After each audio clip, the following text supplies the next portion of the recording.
Good morning, citizens, and welcome to Quarter Past Curfew news, sport, opinion, and other meaningless social constructs. Today is, of course, the first day of the lockdown initiative launched by our glorious leader, praise be his name, hallowed be his memory, and we are, of course, not allowed to leave our houses. I, for one, welcome the changes. It'll be nice to have a bit of time to do some DIY around the house. I can finally get around to filling in that hole in the wall that the glorious regime left when they took my wife. I have a couple of press releases on my desk, but let's get started with the headlines. The mood of the day is sombre, the soup of the day is tomato, and the fear of the day is irrelevance. And remember, you can expect your rations at some point between 9 a.m.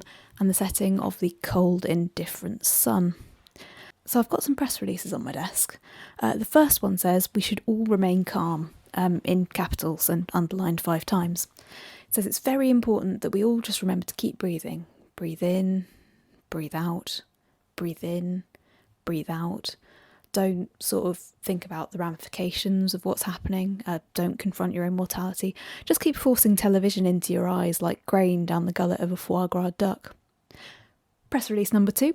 We've got some economic news. It turns out that the entire system is just based on numbers drawn on bits of paper. It's all made up. Who saw that gone coming?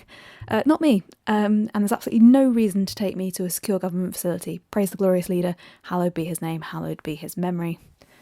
And finally, as of last night, all public buildings are closed until further notice. This includes all libraries, museums, galleries.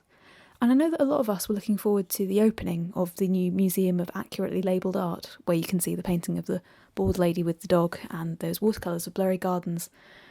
But that'll just have to wait. And that brings us to the end of today's update.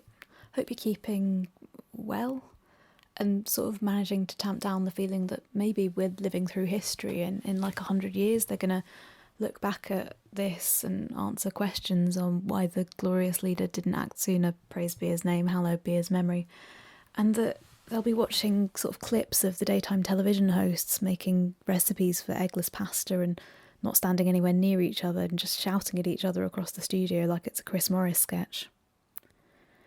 But I guess we'll burn that bridge when we come to it. And until then, stay happy, stay safe, stay obedient, stay unquestioning. This has been Quarter Past Curfew, and you've been incredibly patient.